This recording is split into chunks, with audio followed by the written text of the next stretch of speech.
میں اسے وہیں چھوڑ کر واپس چلی گئی۔ سوچ چکی تھی کہ دوبارہ کبھی بھی اس کے گھر نہیں جاؤں گی، نہ ہی اسے پڑھاؤں گی، لیکن میں نہیں جانتی تھی کہ وہ 16 سالہ لڑکا ایسی بات بھی مجھ سے کہہ سکتا ہے۔ میں جب سے اپنے گھر آئی تھی اپنا سر پکڑے بیٹھی تھی۔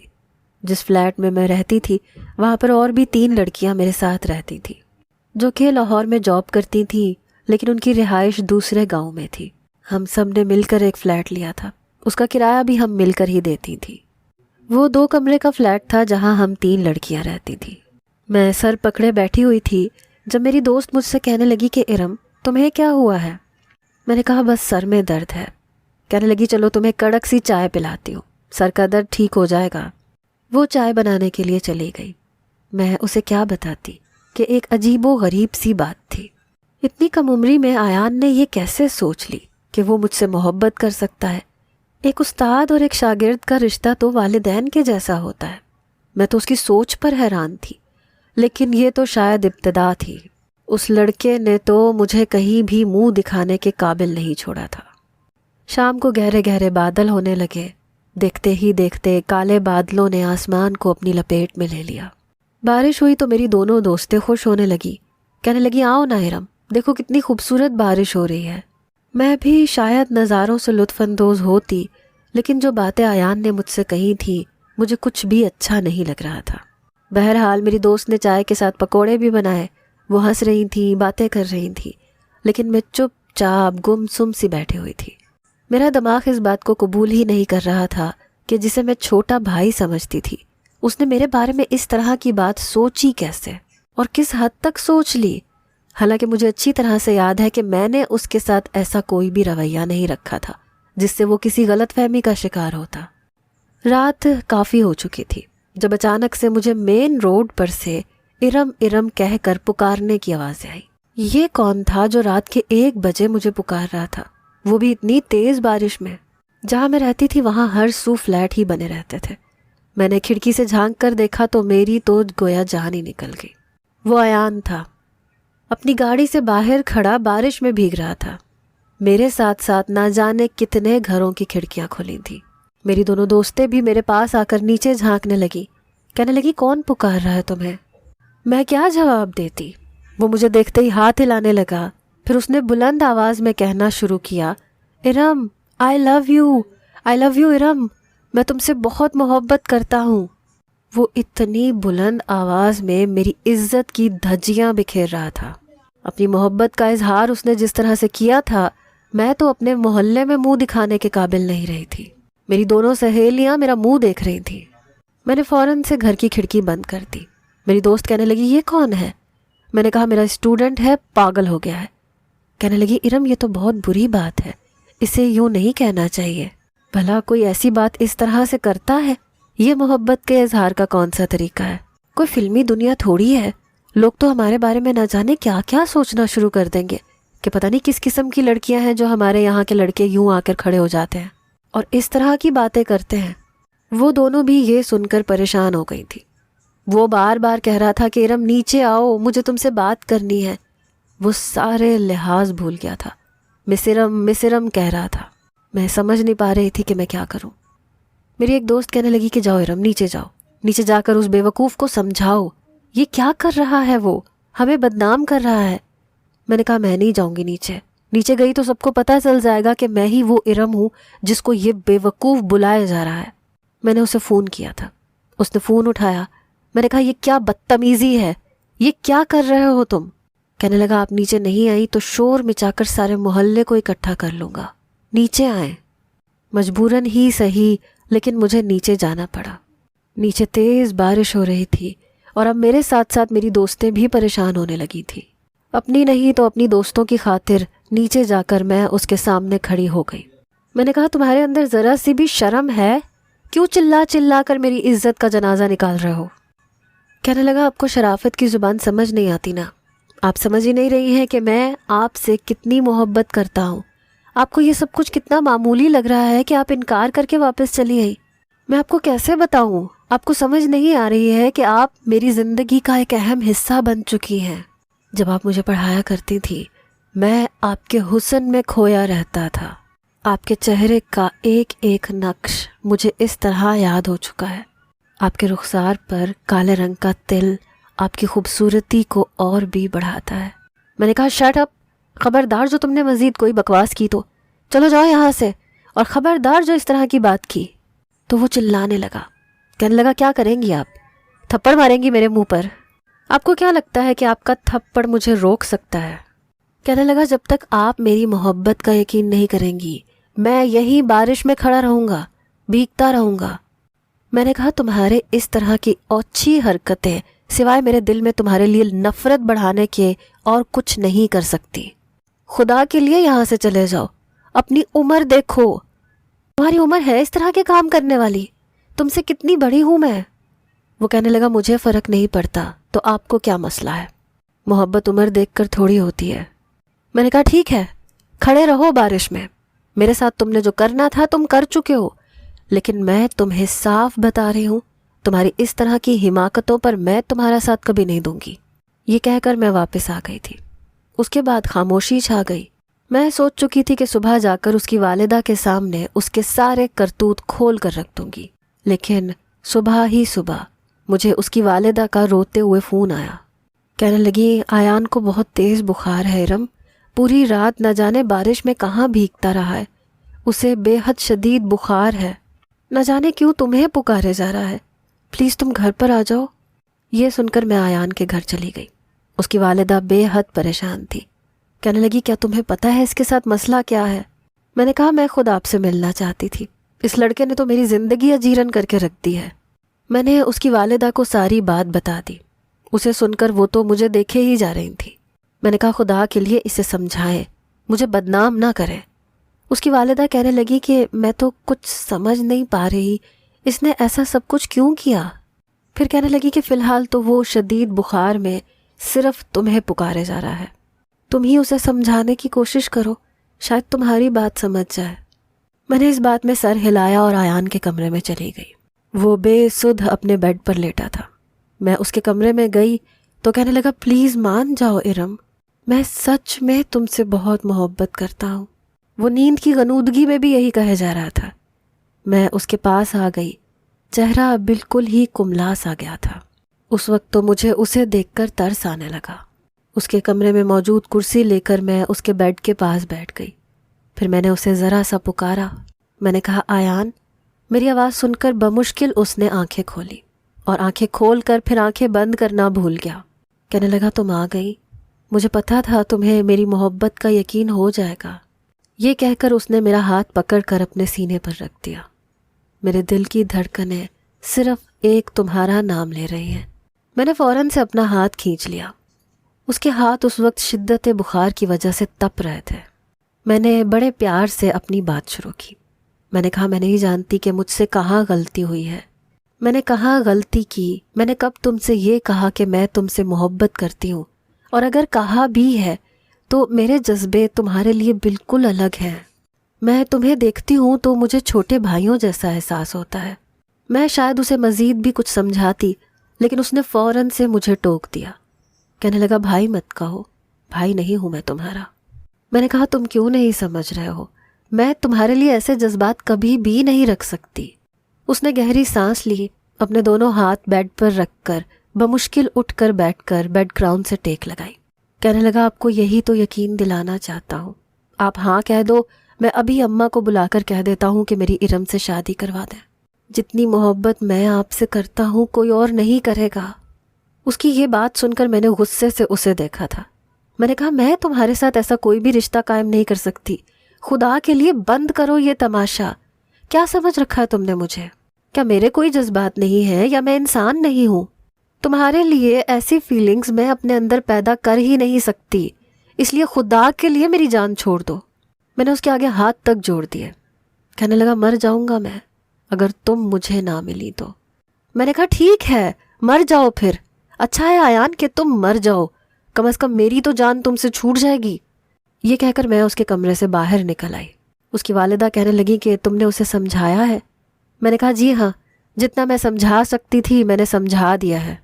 یہ کہہ کر میں اس کے بنگلے سے باہر نکل کر اپنے گھر پر آ گئی۔ میں سوچ چکی تھی کہ مجھے یہاں لاہور میں رہنا ہی نہیں ہے۔ میں جب تک یہاں رہوں گی یہ لڑکا میرے لیے کوئی نہ کوئی مصیبت کھڑی کر کے رکھے گا. اسی لیے میں مری چلی گئی. میں وہاں رہنے لگی. مجھے ایک ریسٹورنٹ میں کیشیئر کی نوکری مل گئی. میں نے دوبارہ پلٹ کر لاہور جانے کے بارے میں نہیں سوچا تھا، لیکن میں نہیں جانتی تھی کہ ایان نے سچ مچ اپنی جان دیتی تھی. میں تو یہ بھی نہیں جانتی تھی کہ عفان اسی کا بڑا بھائی ہے. میں پھوٹ پھوٹ کر رونے لگی. میرا تو کوئی قصور نہیں تھا، میں تو کہیں پر بھی غلط نہیں تھی. پہلے چھوٹے بھائی نے مجھے بدنام کرنے میں کوئی کسر نہیں چھوڑی، اور اب بڑا بھائی مجھے اس جرم کی سزا دے رہا تھا جو میں نے کیا ہی نہیں تھا. میں سوچنے لگی کہ مجھے یہاں رہنا ہی نہیں چاہیے. میں کیوں اس شخص کے اتاب کا نشانہ بنوں؟ مجھے ایان پر بھی افسوس ہونے لگا کہ اس نے جذبات میں آ کر اتنا بڑا قدم کیوں اٹھا لیا، اور اگر وہ آج میرے نقطۂ نظر سے سوچتا تو شاید ایسی حرکت نہ کرتا. مجھے اس کے مر جانے پر بہت افسوس ہے، لیکن میں کہیں بھی قصوروار نہیں تھی. رات کافی بیت چکی تھی. میں اس کی قبر سے اٹھ کر بیرونی دروازے کی جانب بڑھی. چوکیدار اپنے کوارٹر میں جا کر سو چکا تھا. میرے لیے اس سے زیادہ اچھا موقع اور کوئی نہیں ہو سکتا تھا. میں فوراً سے مین گیٹ کی طرف آئی، اس کا سائڈ ڈور کھولا اور باہر نکل گئی. باہر سڑکیں سنسان تھی، ہر سو اندھیرا تھا. میں تیز قدموں سے چلنے لگی. جہاں وہ بنگلہ بنا ہوا تھا وہاں سے مین روڈ کافی دور تھا، لیکن مجھے ابھی چلتے ہوئے کچھ ہی دیر ہوئی تھی کہ کسی کے بھاگتے ہوئے قدموں کی آواز پر میرا دل زوروں سے دھڑکا تھا. میں نے پیچھے پلٹ کر دیکھا تو عفان میرے پیچھے آ رہا تھا. کہنے لگا ارم یہی رک جاؤ، لیکن میں بھاگنے لگی. میری رفتار عفان کے رفتار کا مقابلہ نہیں کر پائی. کچھ ہی دیر میں وہ مجھ تک پہنچ چکا تھا. میرا بازو پوری زور سے پکڑا. کہنے لگا کہاں بھاگ رہی ہو تم کیا سمجھتی ہو جان چھوٹ جائے گی تمہاری؟ نہیں ارم، میرے بھائی کی جان لی ہے تم نے. جب تک میں تمہیں سسکتے ہوئے مرتے نہ دیکھ لوں مجھے چین نہیں آئے گا. میں نے کہا عفان میرا ہاتھ چھوڑو، میں نے ایان کو کچھ نہیں کہا تھا، میری بات ایک بار سن لو. کہنے لگا شٹ اپ. وہ غصے میں تھا، مجھے گھسیٹتے ہوئے اپنے گھر لے گیا. جب میں گھر میں آئی تو چوکیدار ملازمین سب باہر ہی کھڑے تھے. ان سب کے سامنے وہ چلا کر کہنے لگا کہ اگر یہ لڑکی دوبارہ یہاں سے بھاگی تو تم سب لوگوں کو چھوڑوں گا نہیں، گولیوں سے بھون کے رکھ دوں گا. یہ کہنے کے بعد وہ مجھے زبردستی اندر لے گیا. مجھے میرے کمرے میں دھکیلا، کمرے کا دروازہ بند کیا، کنڈی لگائی. میں فوراً سے کھڑی ہو گئی. میں نے کہا عفان میں سچ کہہ رہی ہوں، میں نے ایان سے کچھ نہیں کہا، نہ ہی میں نے اس کی جان لی ہے. تمہیں غلط فہمی ہو رہی ہے. وہ کہنے لگا کیسی غلط فہمی؟ کون سی غلط فہمی؟ قصور کیا تھا اس کا؟ میں نے بھی تو تم سے محبت کا ڈرامہ کیا تھا نا، تم سے شادی کی خواہش ظاہر کی تھی. میرا پروپوزل کیوں تم نے 1 مہینے کے اندر اندر منظور کر لیا؟ مجھ سے شادی کرتے ہوئے تمہیں کوئی بھی تعامل پیش نہیں آیا. تمہیں کیا لگتا ہے تمہارے بڑھتے ہوئے جذبات صرف میں ہی پورے کر سکتا ہوں؟ میرا بھائی اس قابل نہیں تھا کیا؟ میں نہیں جانتی تھی کہ وہ اس قدر سطحی سوچ کا مالک ہوگا. میں نے کہا کہ تمہارے بھائی کی موت کی ذمہ دار میں نہیں ہوں. اگر مجھے پتا ہوتا کہ تم ایان کے بھائی ہو تو میں مر کر بھی تم سے شادی نہ کرتی. میرا کوئی قصور نہیں ہے، اس لیے مجھے جانے دو. یہ کہہ کر میں کمرے سے باہر جانے لگی. اس نے میرا بازو پکڑا. کہنے لگا تمہارا قصور نہیں ہے، میرے ساتھ آؤ، میں تمہیں تمہارا قصور بتاتا ہوں. اس نے کمرے کا دروازہ کھولا، مجھے باہر لے کر آیا. ڈرائیور سے کہنے لگا ڈرائیور گاڑی باہر نکالو. جیسے ہی ڈرائیور نے گاڑی باہر نکالی وہ مجھے پچھلی نشست پر لے کر بیٹھ گیا. کہنے لگا لاہور والے بنگلے میں چلو. 6 گھنٹے کی مسافت کے بعد وہ مجھے اس بنگلے میں لے گیا جہاں میں ایان کو پڑھاتی تھی. لیکن وہ بنگلہ بالکل ویران تھا. وہاں صرف ایک چوکیدار کے علاوہ کوئی بھی نہ تھا. باہر کا لان بالکل اجڑا ہوا تھا، گھاس اور پتے سب سوکھ چکے تھے. لگتا تھا کہ سالوں سے کوئی یہاں پر نہیں رہتا. اس وقت عفان کی آنکھیں سرخ ہو رہی تھیں. وہ مجھے لاؤنج میں لایا جو جالوں اور مٹی سے بھرا ہوا تھا. اس کی والدہ کدھر گئی؟ پھر وہ مجھے ایان کے کمرے میں لے آیا. اس کمرے کی حالت بھی ایسی ہی تھی، لیکن بیڈ کی چادر پر خون لگا ہوا تھا. پورے کمرے میں میری تصویروں کے اسکیچز بکھرے پڑے تھے. ہزاروں کی تعداد میں اس نے میری تصویریں بنا کر رکھی ہوئی تھی جو اس وقت کمرے میں جگہ جگہ بکھری ہوئی تھی. دیواروں پر خون سے ارم لکھا ہوا تھا، آئی لو یو ارم. یہ دیکھ کر میرا دل دھڑکنا بھول گیا. اس آخری ملاقات کا ایک ایک لفظ میری سماعت میں گونجنے لگا. جب وہ مجھے کہہ رہا تھا کہ مجھے چھوڑ کر مت جاؤ ارم، میں مر جاؤں گا۔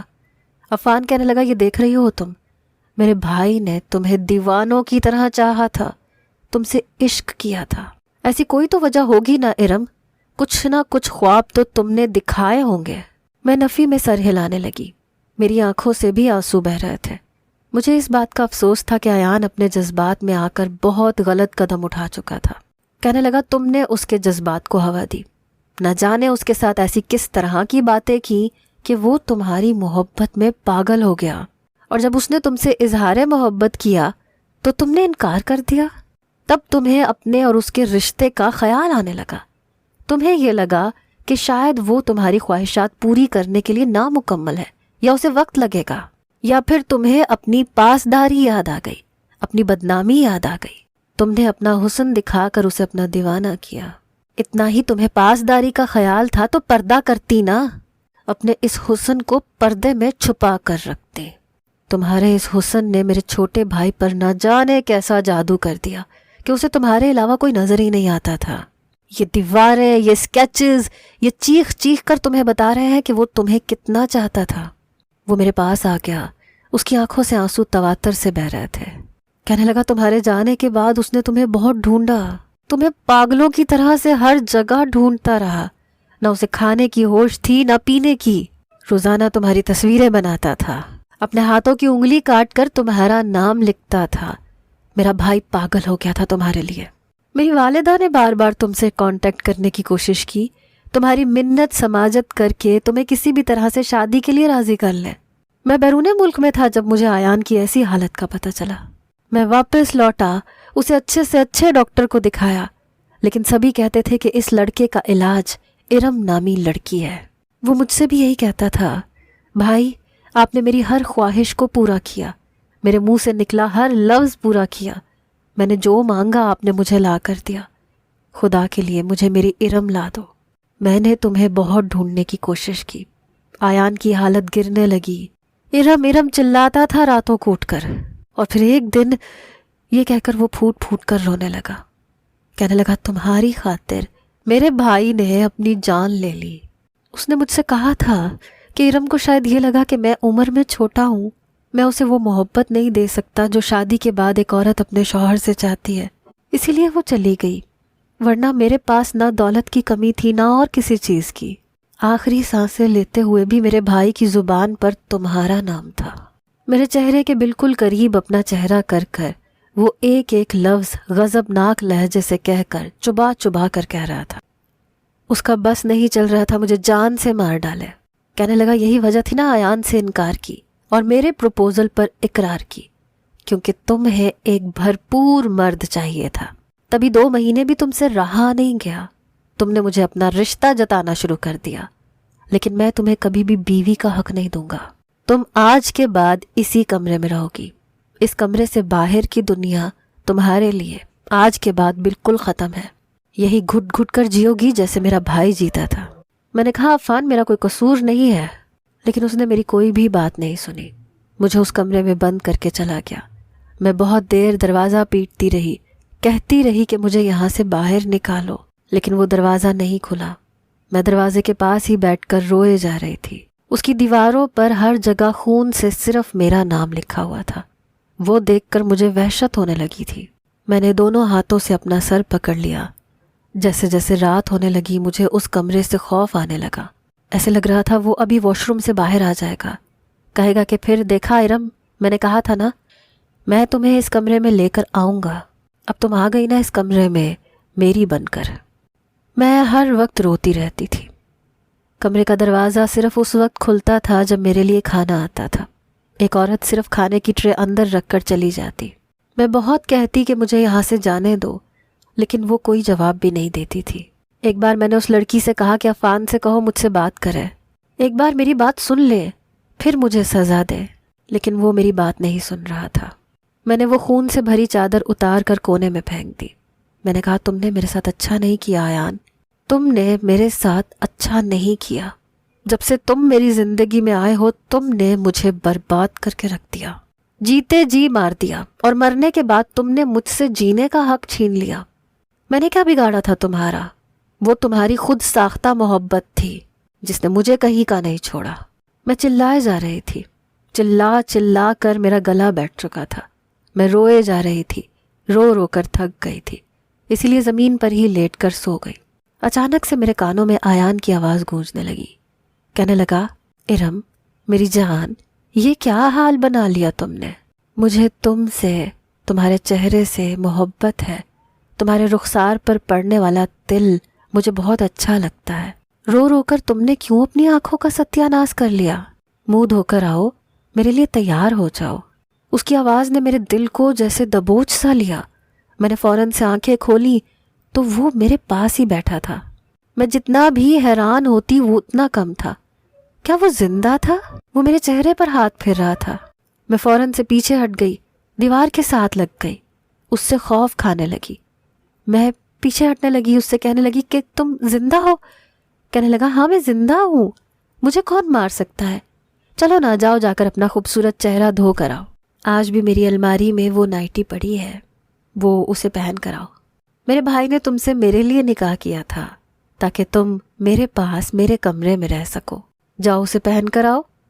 میں نے کہا، میرے پاس مت آنا آیان، عفان نے کیوں مجھ سے جھوٹ بولا کہ تم مر گئے ہو؟ کہنے لگا، میں تمہیں چھوڑ کر کہیں بھی نہیں جا سکتا، اتنی محبت جو کرتا ہوں تم سے۔ میں سمجھ نہیں پا رہی تھی کہ یہ سب چکر کیا تھا۔ ایک طرف تو عفان نے مجھے آیان کی قبر دکھائی تھی، اس کمرے میں مجھے یہی بتایا تھا کہ وہ مر چکا ہے، اور اب جو سامنے کھڑا تھا وہ کون تھا؟ وہ مسکرانے لگا۔ اس سے پہلے کہ وہ میرے پاس آتا، میں نے سائڈ ٹیبل پر رکھا گلدان اپنے ہاتھ میں پکڑ لیا۔ اگر تم میرے قریب آئے میں تمہارا سر پھوڑ دوں گی۔ میری بات سن کر وہ ہنسنے لگا، میرے پاس آنے لگا تو میں نے وہ گلدان اس کے سر پر مارنے کی کوشش کی، لیکن وہ گلدان ہوا میں گھوما تھا، کیونکہ وہ صرف میرا خیال تھا، اس کا حقیقت سے کوئی واسطہ نہیں تھا۔ مجھے لگا میں پاگل ہو جاؤں گی، کیونکہ اب وہ غائب ہو چکا تھا، پورا کمرہ خالی تھا، وہاں کوئی بھی نہیں تھا۔ میں خوف زدہ ہو گئی۔ میرے ساتھ اب اکثر ہی ایسا ہونے لگا۔ میں ہر وقت صرف آیان کے بارے میں سوچنے لگی، اس سے خوف کھانے لگی کہ وہ کہیں نہ کہیں سے آ جائے گا، اور پھر ایسا ہی ہوتا۔ وہ کبھی بیڈ پر بیٹھا مسکرا رہا ہوتا، کہنے لگتا کہ کب تک مجھ سے دور رہو گی، میرے پاس آ جاؤ نا، مجھے وہاں بھی تمہارے بغیر چین نہیں ہے۔ کبھی کبھی تو میں اس کی باتیں سن کر اپنی دونوں انگلیاں کانوں میں ٹھونس لیتی، زور زور سے چیخنے چلانے لگتی کہ جاؤ یہاں سے، خدا کے لیے چلے جاؤ یہاں سے۔ لیکن وہ ہنسنے لگتا، کہنے لگتا تم سے اتنی محبت کرتا ہوں تو میں کیسے چھوڑ دوں، مجھے تمہارے چہرے پر یہ تل بڑا خوبصورت لگتا ہے۔ اس کی ایسی باتیں سن سن کر میں تھک چکی تھی۔ کئی دن تک میں اپنا منہ ہی نہیں دھوتی تھی، میرے بال بالکل بکھر کے رہ گئے تھے۔ کئی دن بعد میں ڈریسنگ ٹیبل کے سامنے گئی، اپنا چہرہ دیکھنے لگی۔ مجھے اپنے اس چہرے سے نفرت ہونے لگی تھی۔ میرے ناخن کافی بڑھ چکے تھے، میں نے انہی ناخنوں سے اپنا چہرہ نوچنا شروع کر دیا۔ میں نے کہا، میرا چہرہ تمہاری محبت کا سبب بنا تھا نا، تمہارے جنون کا سبب بنا تھا، اور تمہاری موت کا بھی۔ میں اپنے اس چہرے کو ہی بگاڑ دیتی ہوں۔ میں نے بری طرح سے اپنے چہرے کو نوچنا شروع کر دیا۔ میرے پورے چہرے سے خون رسنے لگا۔ میں نے دیکھا تو آیان کمرے میں نہیں تھا، وہ کمرہ خالی تھا۔ میں جینا ہی نہیں چاہتی تھی، مر جانا چاہتی تھی۔ میں اس کمرے میں ایسی کوئی چیز ڈھونڈ رہی تھی جس سے خود کو ختم کر سکوں۔ میں نے ایک ایک کر کے سارے ڈریسنگ کے دراز کھولے، کوئی کانچ، کوئی چھری، کچھ بھی مجھے نہیں مل رہا تھا کہ اچانک میری نظر ایک بلیڈ پر پڑی۔ میں نے وہ نکالا اور 1 سیکنڈ بھی نہیں لگایا تھا، میں نے اپنی نس کاٹ لی۔ لیکن موت پر شاید میرا اختیار نہیں تھا۔ جب مجھے ہوش آیا تو میں اسی بیڈ پر لیٹی ہوئی تھی، ہاتھ پر پٹی بندھی ہوئی تھی، دوسرے ہاتھ پر ڈرپ لگی ہوئی تھی۔ عفان میرے سامنے کھڑا تھا، مجھے دیکھ رہا تھا۔ مجھے لگتا تھا میں ذہنی طور پر پاگل ہو چکی ہوں۔ کمرے میں عفان کے علاوہ اور کوئی نہ تھا۔ میں اٹھ کر بیٹھ گئی۔ وہ فوراً سے میرے پاس آ گیا، کہنے لگا، یہ کیا حماقت کی ہے تم نے؟ میں نے کہا، مجھے کیوں بچایا تم نے؟ میں مر جانا چاہتی ہوں۔ تمہارے بھائی کو مارا ہے نا میں نے، مجھے بھی مر جانا چاہیے، مجھے بھی اسی مٹی میں زندہ دفن کر دو تاکہ تمہارے بدلے کی آگ بجھ سکے، کیونکہ اس کمرے میں میں روز روز مرتی ہوں۔ یہ کہہ کر میں نے اپنے ہاتھ میں لگی ڈرپ ایک پل میں نوچ کر پھینکی، جس سے میرے ہاتھ میں زخم ہو گیا، خون بہنے لگا۔ عفان نے فوراً میرا ہاتھ پکڑ کر میری نس دبا دی، کہنے لگا، دماغ خراب ہو گیا ہے تمہارا، یہ کیا کر رہی ہو؟ پاگل ہو گئی ہو کیا؟ میں نے کہا ہاں پاگل ہو گئی ہوں. ایسا کرو مجھے مار ڈالو، خدا کے لیے میرا گلا گھونٹ دو، اپنا بدلہ پورا کر لو. میں بار بار اس سے اپنا ہاتھ چھڑوا رہی تھی، اس کا ہاتھ پکڑ کر اپنے گلے پر رکھ کر دبانے لگی. وہ بار بار اپنا ہاتھ میرے گلے سے پیچھے کر رہا تھا. میرے پاگل پن کو سنبھال نہیں پا رہا تھا. میں بالکل بے قابو ہونے لگی. ایک پل ضائع کیے بنا اس نے مجھے اپنے ساتھ لگا لیا، مجھے اپنے ساتھ لگا کر بھینچ لیا. میں پھوٹ پھوٹ کر رونے لگی. میں نے کہا چھوڑو مجھے مرنا ہے، آیان مجھے جینے نہیں دیتا. میں نے اس کا کچھ نہیں بگاڑا تھا. عفان کبھی اس سے یہ نہیں کہا تھا کہ میں اس سے محبت کرتی ہوں. اسے میرے چہرے سے محبت ہوئی تھی نا. دیکھو میں نے اپنا پورا چہرہ بھی بگاڑ لیا ہے. اسے کہو مجھے چھوڑ کر چلا جائے. وہ روز اس کمرے میں آتا ہے، وہ مجھے پاگل کر دے گا. میں روز روز کی اذیت نہیں سہ سکتی. مجھے مار ڈالو عفان، یا پھر مجھے چھوڑ دو، مجھے آزاد کر دو. یہ کہتے کہتے میں اس کی باہوں میں ہی بے ہوش ہو گئی. لیکن جب مجھے ہوش آیا تو میں لاہور کے اس بنگلے میں نہیں تھی، نہ ہی آیان کے کمرے میں تھی، بلکہ میں اسلام آباد میں تھی اور عفان کے کمرے میں تھی. میں اٹھ کر بیٹھی تو وہ سامنے صوفے پر بیٹھا مجھے ہی دیکھ رہا تھا. فوراً سے اٹھ کر میرے پاس آ گیا. کہنے لگا اب ٹھیک ہو تم؟ وہ میرے پاس بیٹھ کر بڑی لگاوٹ سے مجھ سے پوچھ رہا تھا. میں نے کہا وہ کہاں ہے؟ کہنے لگا کون؟ میں نے کہا آیان. میری بات سن کر عفان نے مجھ سے نظریں چرائی تھیں. کہنے لگا ارم مجھے معاف کر دو. بھائی کی محبت میں میں اس قدر جنونی اور پاگل ہو گیا تھا کہ تمہارے احساسات کو سمجھ ہی نہیں سکا. ایکچولی میری والدہ آیان کا صدمہ برداشت ہی نہیں کر سکی، اس لیے بیمار ہو گئی. میں انہیں علاج کے لیے بیرون ملک لے گیا. وہ زیر علاج تھی. انہیں وہاں چھوڑ کر میں پاکستان آتا رہتا تھا. تمہیں ہر بار تلاش کرنے کی کوشش کرتا تھا. ایک بار مری میں تمہیں ریسٹورنٹ میں دیکھا تو میرے زخم تازہ ہو گئے، اس لیے تمہاری بات سنے بنا ہی تمہیں سزائیں دینے لگا. لیکن چند دن پہلے مجھے میری والدہ کا فون آیا تھا. میں نے جب انہیں تمہارے بارے میں بتایا تو کہنے لگی عفان یہ تم نے کیا کر دیا؟ کیوں اس معصوم بچی کے ساتھ زیادتی کر رہے ہو جو بالکل بے قصور ہے؟ اس نے تو آیان کو ہمیشہ اپنا چھوٹا بھائی سمجھا تھا. اسے بہت سمجھانے کی بھی کوشش کی تھی، لیکن وہ خود ہی سمجھنا نہیں چاہتا تھا. وہ لڑکی تو اسی لیے دور چلی گئی تھی کہ شاید اس کے دور جانے سے آیان ٹھیک ہو جائے، لیکن آیان نے غلط راستہ چنا. غلطی پر آیان تھا، ارم نہیں. عفان کی بات سن کر میں رونے لگی. وہ مجھ سے معذرت کرنے لگا. کہنے لگا میں نے بہت غلط کیا تمہارے ساتھ. پھر میرے زخمی چہرے کو اپنے دونوں ہاتھوں میں بھر لیا. کہنے لگا میں تمہارا گنہگار ہوں، مجھے سزا دو، خود کو نہیں. میں نے اس کے ہاتھ پیچھے کیے. میں نے کہا مجھے یہاں سے جانے دو، آزاد کر دو مجھے. میری بات سن کر کہنے لگا نہیں ارم، تم میرے ساتھ رہو گی میری بیوی بن کر. تمہارے ہر دکھ کا میں ازالہ کرنے کو تیار ہوں. لیکن میں نے انکار کر دیا. میں نے کہا مجھے نہیں رہنا تمہارے ساتھ. میاں بیوی کا رشتہ اعتبار اور محبت کا ہوتا ہے، لیکن تمہیں مجھ پر اعتبار ہی نہیں تھا. اگر ہوتا تو میری بات سنتے. تمہاری ماں نے کہا تو تمہیں اعتبار آ گیا، ورنہ میری بات پر کبھی نہیں آتا. ویسے بھی تم نے بدلے کے لیے مجھ سے شادی کی تھی، بدلہ تم مجھ سے لے چکے ہو. اب میری جان چھوڑ دو. اس نے میرے سوتے ہوئے چہرے کو دیکھا، پھر ٹھنڈی آہ بھرنے لگا. کہنے لگا ٹھیک ہے، تم یہی چاہتی ہو تو ٹھیک ہے، لیکن میں تمہیں چھوڑنا نہیں چاہتا. تم چند ماہ دیکھ لو، اگر چند ماہ میں اپنے دل میں میرے لیے کوئی نرم گوشہ پاؤ تو مجھے بس ایک کال کر دینا، میں تمہیں لینے آ جاؤں گا. اور اگر طلاق لینا چاہو تو بھی بتا دینا. میں واپس مری آ گئی. اسی ہوٹل میں کام کرنے لگی. 5 سال بیت گئے. عفان نے مجھ سے دوبارہ رابطہ نہیں کیا. بہت بار چاہا کہ اس سے طلاق لے لوں، لیکن نہ جانے کیوں لے نہیں پائی. ایک بار ریسٹورنٹ سے واپس اپنے ہوٹل جا رہی تھی. رات کافی گہری ہو چکی تھی. سڑکیں بالکل سنسان تھیں. میں تیز تیز قدم بڑھاتے ہوئے وہاں سے گزر رہی تھی جب ایک گاڑی میرے پاس آ کر رکی. اس گاڑی میں 3 لڑکے تھے جو گاڑی سے اتر کر میرے ساتھ بدتمیزی کرنے لگے. مجھے زبردستی اپنی گاڑی میں بٹھانے لگے. جب ایک اور گاڑی میرے پاس کھڑی ہوئی، انتہائی غصے سے عفان اس گاڑی سے نیچے اترا. اسے دیکھ کر میں فوراً سے عفان کے پاس چلی گئی. میں نے کہا عفان پلیز مجھے ان سے بچا لو. عفان نے ان لڑکوں کو مارنے لگا کہ تمہاری ہمت کیسے ہوئی میری بیوی کے ساتھ بدتمیزی کرنے کی. وہ لڑکے وہاں سے چلے گئے۔ عفان میرے پاس آ گیا، کہنے لگا آج کے بعد تم ریسٹورنٹ میں کام نہیں کرو گی، تمہیں مہینے کا خرچ میں بھیج دوں گا۔ میں نے کہا کیوں؟ کہنے لگا تم بیوی ہو میری۔ میں نے کہا مجھے آپ کا احسان نہیں چاہیے، آپ جب چاہیں مجھے چھوڑ سکتے ہیں۔